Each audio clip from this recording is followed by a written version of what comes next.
Eh bien, qu'est-ce qu'on se dit quand c'est le vendredi? Souvent, on se dit super, c'est le week-end. C'est peut-être le mot qui revient spontanément assez facilement. Super, super, super. Pourquoi super? Parce qu'aujourd'hui, on va parler de bouquins super. On va parler du super bête, du super dino et surtout le tout dernier arrivé, le super invention qui arrive. Super invention, je me suis même mis aux couleurs du bouquin en jaune. Voilà. En plus, rien qu'avec des produits Varrois, donc pour la même occasion. On reçoit un auteur, Alf Bob, auteur et illustrateur. Il a écrit cet ouvrage Super Invention. On va retrouver pas mal de moments de l'histoire, d'inventions qui ont été faites avec les anecdotes qui y vont derrière. C'est totalement ludique, plutôt, j'allais dire, en plus éducatif, avec des petits dessins, des petites BD. Voilà, c'est la chose qui se feuillette assez facilement et avec humour, avec justement plein de découvertes étonnantes. Bonjour Alf Bob. Bonjour. On va te retrouver dans quelques instants avec nous pour nous parler de ces différents ouvrages et surtout aussi de ton parcours. Et on va voir qu'en tant qu'illustrateur, tu es arrivé là presque de manière assez surprenante à devenir auteur et illustrateur aux éditions Fleurus notamment, quoi. Donc, et j'aurai des chroniqueurs avec moi aussi. J'ai sur le plateau encore cette semaine justement Jean-Marc Ginous qui est avec nous. Bonjour Jean-Marc. Bonjour. Alors toi aujourd'hui, tu n'as pas prévu de chronique? Pas pour l'instant, mais... Pas pour l'instant, non, t'en as vraiment pas du tout de prévu. Et par contre, qui a prévu des chroniques? C'est Sophie Schaeffer qui est avec nous. Et elle va nous parler notamment d'un ouvrage. Bonjour Sophie. Oui, bonjour Philippe. Bonjour à tous. Alors, tu nous as prévu un livre et un ouvrage aussi, pareil. Sur quelle thématique? Oui, un livre très sympa, pareil, d'alimentation. Et je vais tordre le cou à un certain nombre d'idées reçues sur l'alimentation. Et on va adopter la Gigi Attitude. Voilà, tout un programme. La jeune et jolie?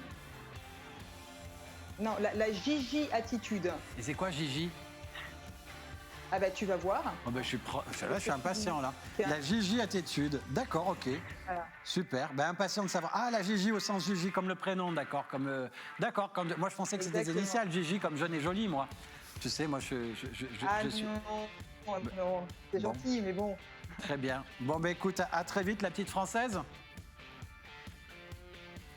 Oui, exactement. À tout de suite. Terminer la semaine. Et puis là, tout de suite, on va aller retrouver Alf Bob. Ça, c'est une super thématique aussi pour toi, Jean-Marc. Tu n'hésiteras pas surtout à réagir parce que super invention. Toi, en plus, docteur en mathématiques, docteur en histoire des sciences, etc. Tu pourrais même nous en écrire un, toi, d'ouvrage aussi. Alors, j'en ai déjà écrit. Sur l'histoire des inventions? Sur l'histoire des sciences et des inventions partiellement, mais celui-ci est peut-être véritablement très très bien réussi. Il faut féliciter son auteur et le recommander à toutes les personnes de 7 à 77 ans. J'ai découvert un certain nombre de choses, notamment sur l'ordinateur, la présence de mathématiciens. On en parlera tout à l'heure. Avec plaisir. C'est sympa déjà, Alf Bob, déjà de commencer comme ça. Illustrateur et auteur, ces super inventions, au départ, ça commence un peu de manière anecdotique par une vraie collection. Au départ, j'allais dire, c'est le super bête qui arrive. Et en plus, l'idée, elle arrive de manière, j'allais dire, super bête en plus.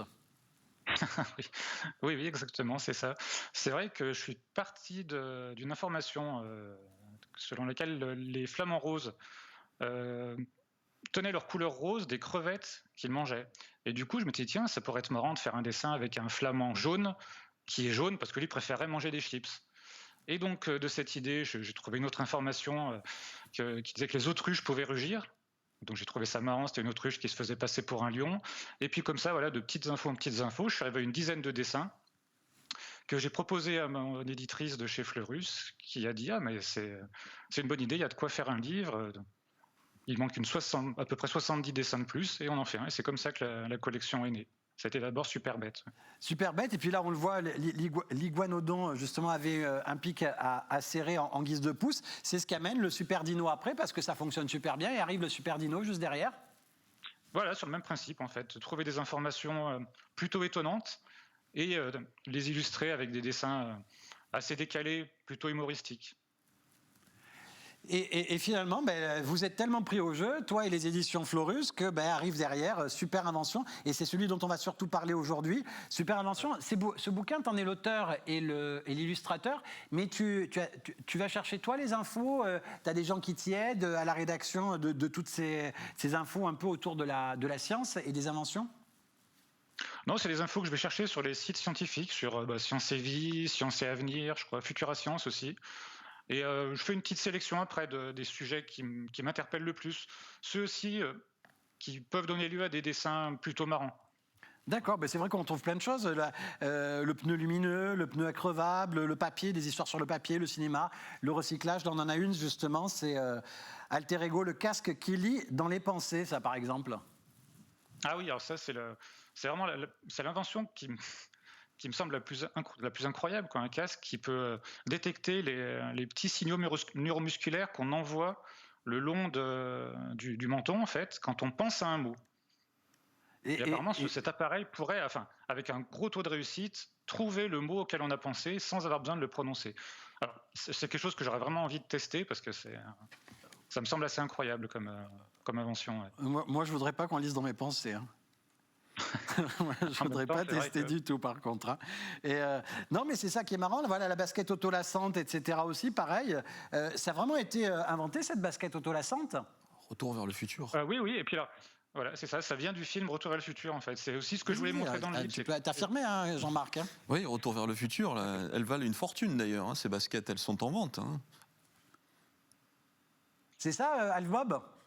Oui, c'est ça. Ça vient du film, en fait. Ça a été créé, ça a été inventé dans le film et créé pour de bon après, en fait. Pour Michael J. Fox. De même que l'overboard, qui n'existait pas au moment du film et que l'on voit aujourd'hui partout sur le bord des plages ou sur les trottoirs avec ces jeunes gens qui se déplacent sur un overboard. Alors bien sûr, il a des roues, alors que dans le film, il n'en a pas, mais l'overboard est une pré-invention qui remonte à ce film de 1985, magnifique, Retour vers le futur. Et tout à l'heure, justement, tu nous parlais d'un truc qui t'a interpellé, c'était l'ordinateur.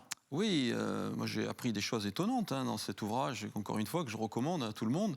Je connaissais bien sûr l'histoire de l'ordinateur, mais ce Charles Babbage, mathématicien britannique, j'avoue mon inculture sur cette question, et vraiment, ce livre apporte un complément ludique et très agréable à lire. Je vais le recommander d'ailleurs à mes étudiants dès la semaine prochaine. Je vois bien tes étudiants tous sur à leur fauteuil quand ils vont reprendre tous leur siège avec cette petite Bible. Je veux dire, le format est sympa, c'est curieux parce que c'est pas vraiment un format de poche, c'est vraiment un petit format qu'on appelle format carré. Oui, c'est ça. C'est un peu plus grand qu'un format de poche. Et c'est en même temps plus petit que la collection précédente là, sur laquelle j'avais travaillé, Petites et grandes questions. Et c'est vrai que moi, c'est un format qui me plaît beaucoup aussi, qui est assez chouette. Ouais. Ce qui est marrant, c'est que, je veux dire, toi, tu es arrivé là, à cette super invention et à ce bouquin, ces illustrations, de manière assez surprenante, parce qu'avant, tu avais un métier, tu avais un vrai métier, et tu es arrivé petit à petit dans le monde de l'illustration en parallèle de ton boulot. Au départ, tu as collaboré avec un... C'est quoi, le mot magazine, c'est le mot ou pas ? Au départ, j'ai participé à des fanzines, c'est-à-dire c'est des petits magazines, mais faits de façon, c'est fait en amateur. Et c'est vrai que moi, j'ai pas fait d'école d'art. Au départ, j'ai fait des études d'anglais dans l'idée d'être prof ou instit et d'avoir à côté de faire du dessin, parce que mes parents m'avaient dit que ça serait un peu compliqué comme métier, ce qui s'avère être vrai par moment, mais voilà. Du coup, au bout d'un moment, j'ai laissé tomber mon métier pour me lancer dans l'illustration. Et tu t'es lancé dans l'illustration. Premier ouvrage, c'est quoi au départ ? Mon premier ouvrage, c'était une BD sur le rock qui s'appelait Just Give Me. Ah, ça c'est... Quand on dit c'est Just Limit. Voilà, pour la visio, c'était vraiment Just Limit. Je ne sais pas si je t'entends à nouveau ou pas. Voilà. Dans le doute, voilà, si je ne t'ai pas à nouveau et si on ne t'entend plus, je vais peut-être en profiter pour justement passer la parole à Sophie Schaeffer. Sophie Schaeffer qui est avec nous, qui s'occupe de la chronique Nutrition et Santé. Dis-moi que tu es là, toi. Oui, je suis là. Oui, je suis là. On dirait que j'ai l'impression de faire des tables Ouija, là, spiritisme. Et Sophie Schaeffer, es-tu là ? Oui, je suis là. Et tu es là pour nous parler d'un ouvrage. Je le voyais tout à l'heure, c'était l'Antimythe, c'est ça ?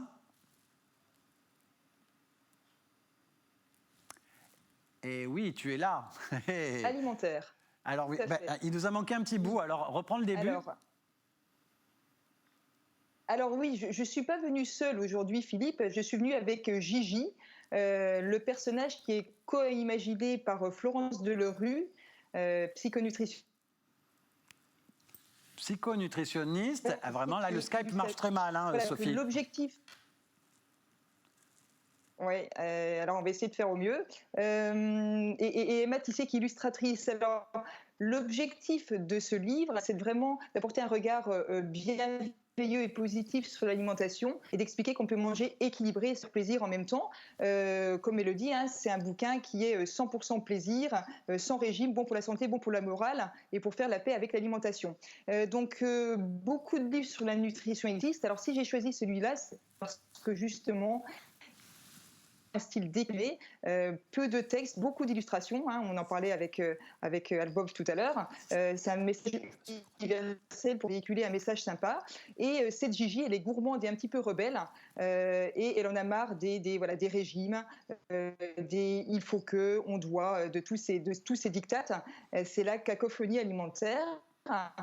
Et donc, elle est là pour passer à la moulinette un certain nombre d'idées reçues. D'accord. On passe donc à la moulinette toutes ces idées reçues. En plus, j'ai l'impression que c'est drôle. Il y a quelque chose d'assez, je vais dire, et ludique. C'est pareil, c'est encore le mot ludique, et on apprend des choses avec, et on bascule vraiment sur tous les. Et c'est facile aussi à comprendre, etc. ou pas? Et oui. Oui, c'est très facile à comprendre parce que vraiment très bien illustré. Alors, la première croyance, aussi, c'est que, au contraire, hein, c'est important de consommer des féculents, même quand on veut maigrir. Hein, c'est la principale source de carburant. Et puis les supprimer, c'est vraiment un réflexe archaïque, c'est contre-productif parce que le corps il va se venger, et puis il va stocker davantage. Et puis c'est la porte ouverte au grignotage de fin de journée. Donc non, on met des féculents, alors plutôt riches en fibres, hein, par exemple des pâtes semi-complètes, du quinoa, on en parle souvent. Le deuxième. Une deuxième, ça va être la banane. Hein. Souvent, on me dit, mais la banane, est-ce que je peux en manger? Mais bien entendu, hein, la banane ne fait pas grossir. C'est un fruit qui est diabolisé. Il est riche en amidon, donc il va permettre de rassasier plus longtemps. Et pareil, ça crée des sucres un peu de manière un peu plus lente aussi. Permettre fait, hein, l'amidon est digéré plus lentement, donc va donner de l'énergie plus longtemps. Voilà, ça devrait presque, bon, il y a une petite image, hein, je ne sais pas si vous l'avez vu, elle dit que ça pourrait presque être remboursé par la sécurité sociale. Et pour gérer les SOS et les craquages de fin de journée, voilà, Gigi nous conseille de faire Go Banana.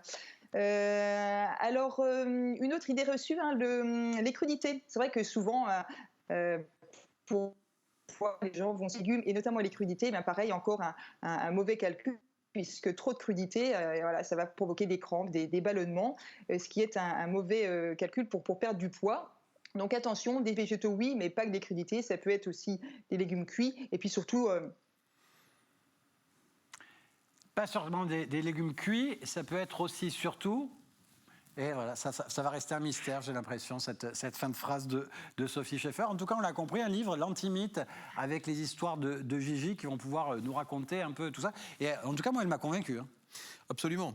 Mais pour la balance, on peut dire pas mal de choses. Hein. Le grand classique, ce sont les jeunes femmes qui vous disent « Je me suis pesée hier, j'ai pris 200 grammes, je me suis pesée aujourd'hui. » Et toi aussi, hein, tu te pèses. Hein. Non, j'ai arrêté. Quand je vois les plans de coupe, je suis désespéré. Mais il faut quand même rappeler qu'il y a une incertitude sur une balance. Je veux dire par là que chaque balance pèse avec plus ou moins 200 ou 300 grammes près. Donc se peser tous les jours en essayant d'espérer voir disparaître 200 ou 300 grammes, c'est parfois l'incertitude de la balance. Finalement, je suis en train de dire que si je me pèse aujourd'hui, si demain j'ai perdu 200 grammes, c'est peut-être juste la balance qui fonctionne un peu différemment. Exactement. Si elle n'est pas placée au même endroit, si tes pieds ne sont pas au même endroit, il peut se passer différentes choses. J'entends Sophie qui nous revient. Oui, parce qu'effectivement, alors plus que l'incertitude de la balance, c'est aussi que le pourcentage d'eau est très variable en fonction de la journée, en fonction de ce que vous avez mangé, si vous avez mangé salé, si vous avez bu de l'alcool, en fonction des hormones, s'il fait chaud. Donc en fait, c'est surtout ça qui va changer, qui va modifier d'un jour à l'autre. Donc surtout, on évite de se peser tous les jours. C'est vraiment très important. Et puis, encore un petit conseil, la mastication, hein, on le répète, c'est super important parce que ça va permettre de mieux digérer, d'avoir plus de plaisir quand on mange et puis surtout d'être rassasié plus vite. Hein. Donc, voilà, plein de petites astuces. Pour conclure, Philippe, hein, Gigi, oui. Si vous m'entendez toujours... Oui. Nous conseillons de débrancher le pilote automatique, hein, toutes ces petites croyances-là, pour vraiment identifier ses besoins, pour prendre du plaisir à table. Parce que si on remplit son réservoir de plaisir, du coup, on va moins manger en quantité. Voilà, donc pourquoi il faut bien mâchonner pour améliorer justement l'absorption des aliments, pour avoir un système digestif heureux. Donc, pour conclure, hein, pas nécessaire de souffrir pour maigrir. Vraiment un message très positif. Hein. C'est un petit bouquin que je recommande maintenant quasiment à toutes mes patientes parce qu'il permet vraiment d'être un peu plus relax par rapport à l'alimentation. Et pour celles et ceux qui veulent aller plus loin, vous avez un blog, Merci Gigi, et une communauté sur Instagram, voilà, pour vraiment faire la paix avec l'alimentation. Ben super, merci beaucoup. J'ai presque envie de te couper, non pas parce que voilà, mais parce que c'est vrai que c'est un peu compliqué avec le Skype. Je sais pas. Merci beaucoup, Sophie Schaeffer. Et puis on peut te retrouver bien dans votre assiette.com où on peut retrouver pas mal d'infos aussi sur ton site et sur tout ça. Et on va retrouver tout de suite Alf Bob, s'il est là ou pas. Je sais pas en régie, est-ce qu'il est là Oui. ou... J'entends une voix. Je suis là. Oh, tu es là. Mais tu as une voix. Ah, ça y est, maintenant aussi une image. Parfait, j'ai cru que tu ressemblais à Dieu pendant un moment. Oui, on était en train de parler, justement, on rappelle que tu viens d'éditer le dernier ouvrage de la collection Super Invention aux éditions Fleurus, qui est le troisième volet de Super Bête, Super Dino, et maintenant arrive Super Invention. Et on revenait, en fin de compte, sur cette idée de ton parcours. On était en train de dire que, finalement, au départ, tu avais une vie professionnelle, tu arrivais à écrire dans un fanzine, et hop, et arrive ton premier ouvrage où on te fait confiance au tout début, et tu es en train de me dire quel était ton premier ouvrage. C'était un ouvrage sur le rock'n'roll et j'avais et voilà, c'est où j'en étais resté. Just Give Me Indie Rock. D'accord. Et cet ouvrage rock et finalement de là, je veux dire, il y en a d'autres qui se sont ouverts à toi et notamment ceux-là. Et même là, tu es en train de préparer il y a une sortie qui va arriver bientôt parce que c'est-à-dire que c'est pas que ces mini-ouvrages-là, tu as vraiment plusieurs styles. Oui, en dehors de l'illustration jeunesse, oui, là, je fais aussi de la bande dessinée. Et au mois de juin, doit sortir The Year Look Broke, une bande dessinée écrite par Raymond Howard, qui est une amie musicienne qui parle d'une expérience qu'elle a connue, alors qu'elle était partie pour une tournée en Angleterre et qu'elle a commencé à ressentir des douleurs, de la fièvre, et qu'en fait, voilà, sa tournée s'est transformée finalement en hospitalisation, et ça a été la découverte du système hospitalier britannique. On a, je crois, la couverture de ton ouvrage. Tu ne peux nous rappeler le titre parce qu'on a la chance d'avoir peut-être la couverture mince, je ne sais plus comment on dit. L'illustration. Non, une illustration de la couverture maintenant on exclut, j'allais chercher, c'est pas le mot exclu, chercher c'est grave, si je cherche mes mots. The Year Look Broke. Voilà, c'est la couverture. Ça, c'est toi aussi qui en as fait le dessin ? C'est moi qui ai fait les dessins, voilà, et donc Raymond Howard qui a écrit le scénario. D'accord. Finalement, la BD, c'est aussi ton univers. Ah, complètement, oui. Je suis entre la bande dessinée et l'illustration jeunesse. J'ai fait plus d'illustration jeunesse ces dernières années que de bande dessinée, mais j'abandonne pas la bande dessinée, loin de là. J'abandonne pas la bande dessinée. Ça, c'est une phrase sympa. Super Invention, là, c'est le numéro 3. Là, aujourd'hui, avec Super Invention, ce qui est surprenant, c'est que toi, comme beaucoup d'auteurs, vous n'avez pas eu la chance de rencontrer les lecteurs, éventuellement d'avoir des retours de tous ces lecteurs lors des salons, des foires de livres, des fêtes de livres, etc. etc. C'est quelque chose qui a dû te manquer, toi aussi, parce que tu n'as pas encore vraiment de vrais retours des lecteurs de manière vivante. Hein. Complètement, oui. C'est vrai que aucun des 3 livres de la collection a pu être présenté en festival ou en salon du livre, puisque le premier Super Bête est sorti en février de l'année dernière et un mois après, il y avait le premier confinement, en fait. Et du coup, c'est vrai que c'est quelque chose qui manque, d'avoir le retour d'un lecteur, quelqu'un qui va feuilleter le livre devant nous, poser des questions, s'intéresser, puis éventuellement l'acheter. Oui, et puis avoir un retour de manière directe, c'est-à-dire que c'est génial. Tu lis vraiment l'expression de la découverte d'une image, tu as la découverte en live et en direct, et des retours qui vont te permettre peut-être de réfléchir. Et c'est presque même ce manque d'interaction avec le lecteur en live qui fait qu'aujourd'hui, pour le numéro 4, tu es un peu en pointillé, tu ne sais pas trop encore comment tu es impatient d'avoir peut-être des retours un peu physiques et vivants de ces lecteurs pour réfléchir un peu au tome 4. C'est ça, exactement. J'attends des retours un petit peu sur les 3 premiers volumes pour voir un peu ce qu'en ont pensé les gens et éventuellement faire un 4e tome qui serait. J'aurais peut-être une piste sur le corps humain en fait et ses particularités. Ça pourrait être intéressant de partir là-dessus. D'accord, c'est pas mal. Qu'est-ce que tu penses spontanément corps humain ? T'imaginerais quoi, toi ? J'imagine cette série d'ouvrages et son auteur dans la droite ligne d'Il était une fois la vie, d'Il était une fois la science. Bien entendu, cette mise à la portée de tous à travers l'illustration, c'est toujours remarquable et ça donne des effets très positifs sur les cerveaux des jeunes, comme des moins jeunes d'ailleurs. Moi, spontanément, je pensais à un truc, c'était par exemple au niveau du corps, super, je vais dire par exemple les intestins les plus longs, pourquoi les intestins sont longs, des trucs comme ça va ressembler à peu près à ça comme idée. Tout à fait, ça serait un peu ce genre d'idée, oui. D'accord, voilà, la langue. Tiens. Oui, le marteau. Le marteau, c'est quoi le marteau? Dans l'oreille. Ah oui, tiens, c'est pas bête ça, tiens. Tu vois, l'idée du marteau. Si tu as besoin, tu demandes. Et, je demande dire...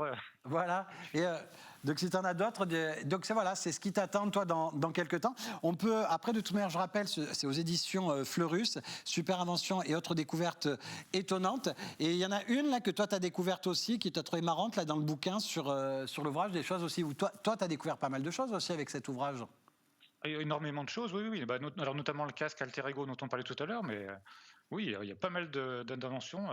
La valise et le frigo connectés, par exemple, les choses comme ça, je n'étais pas du tout au courant que ça existait. Le réfrigérateur qui peut détecter les produits périmés?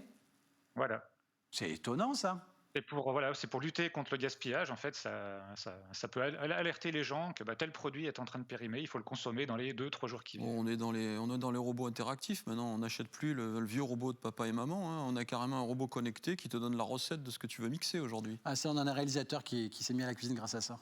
Mais pour en revenir au casque qui lit dans la pensée, j'invite Alf Bob à venir faire des expériences avec nous. On a une thésarde qui a démarré un travail à l'université de Toulon. À l'université de Toulon, sur la détection des mensonges. C'est une mesure de la conductivité de la paume de la main. Ça s'appelle la réponse électrodermale. Et selon que l'on a une petite sudation dans le creux de la main, on est capable de dire si vous mentez ou non. Donc ça rejoint un petit peu l'idée du casque qui lit dans les pensées. Venez nous rencontrer. Donc tu es en train de dire que fut l'époque où on serrait les mains, quand les gens avaient de la sudation là, on avait affaire à des menteurs, c'est ça en gros dans l'idée? Non, le vrai détecteur de mensonges, on a les mains posées à plat sur la table avec deux petites électrodes qui permettent de mesurer la conductivité électrique. Et quand elle change, on sait que la personne a une petite sudation à l'intérieur de la paume de la main et donc qu'elle ment. D'accord. C'est l'ancêtre du détecteur de mensonges élaboré dans les années 50. Ça pourrait faire l'objet d'une illustration d'ailleurs. Ça te tente d'aller faire un tour à l'université? Ah, ce serait avec plaisir pour tester, oui. Vous êtes le bienvenu. Mais t'es pas tout à côté, toi, Alf Bob? Non, je suis à Saint-Étienne, mais c'est pas si loin que ça non plus. Non, c'est pas loin. Il faut rentrer avant 18h. Hein. C'est pas à côté. Bon, en tout cas, voilà, il y a plein de trucs. Ça part de la clé USB, les lunettes qui lisent toutes seules. On parle du disque, de l'Internet, des drones. On parle du cinéma, recyclage. On parle de pâte à modeler, d'écriture, la roue, l'électricité, stylo bille. Voilà, il y a tellement de choses. La vaccination, l'imprimerie. Voilà, super invention avec la trottinette aussi aux éditions Fleurus. Voilà, et puis j'arrête de m'assortir au bouquin. C'est promis pour la semaine prochaine. Un dernier petit mot avant de partir, puisque toi c'est ton dernier jour, on ne se revoit pas avant un petit moment, toi et moi. Qui peut dire? Et un petit mot ou pas? Voilà, non? C'était un plaisir d'être avec vous et j'espère que l'on va pouvoir poursuivre. Avec grand plaisir. Je remercie toute notre petite équipe aussi à la Réal. Et puis voilà. Et puis qu'est-ce qu'on te souhaite, toi, Alf Bob? C'est pour bientôt ou pas les prochains salons? Tu n'as même pas de visibilité encore? Pas encore, non. Mais c'est vraiment ce qu'il faut nous souhaiter, enfin nous tous, les artistes auteurs, c'est vraiment qu'on puisse reprendre les festivals, qu'on puisse retourner dans les salons le plus vite possible. Mais c'est vrai que cette interaction vous est essentielle. Hein. C'est peut-être bête, parce que c'est vrai qu'on pense aux auteurs cachés chez eux en train d'écrire, voilà, et puis vous vendez dans votre coin, alors que finalement, cette interaction, c'est un peu comme les salons, je vais dire, autour des vins, etc. Si on ne rencontre pas les gens, si on ne montre pas le produit, on ne fait pas forcément ça, comment ça s'appelle, on ne trouve pas son public. Oui, c'est ça, en fait. C'est important d'avoir un échange avec les gens. Puis c'est aussi l'occasion pour nous de se voir aussi, parce qu'on n'a pas si souvent que ça l'occasion de se voir, des fois, entre dessinateurs. Ah oui, c'est vrai. Et toi, pareil, tu connais aussi tout ce qui est salon de livre, etc. Puisque toi aussi, oui, je rebondis sur ce que dit Alf Bob. La fête du livre, c'est une occasion extraordinaire de promouvoir nos ouvrages, de rencontrer d'autres auteurs et de discuter et d'avoir évidemment un retour sur nos lecteurs. il est hélas déplorable que la Covid nous empêche de participer à ces salons. On peut qu'espérer qu'elle revienne vite. Vivement, hein, même de cumuler toutes les fêtes ensemble, la foire au vin, la fête du livre en même temps, la fête de l'Alsace, etc. On met tout en même temps, moi je serais ravi et finalement comme ça au moins je pense qu'on serait tous heureux de fêter le retour de tous ces salons et puis le retour des spectacles et autres. Un grand merci à toi Alf Bob. Merci à vous. Et puis voilà, super invention, super dino, super bête aux éditions Fleurus. Et ton futur ouvrage, rappelle-moi le titre parce que j'en ai oublié le nom. C'est The Year Look Broke. Et aux éditions Jargille. Ok, très super. Je te remercie, à très bientôt. Merci à toute notre équipe, je souhaite à tous un bon week-end et je dirais plutôt un super week-end. À très vite, au revoir.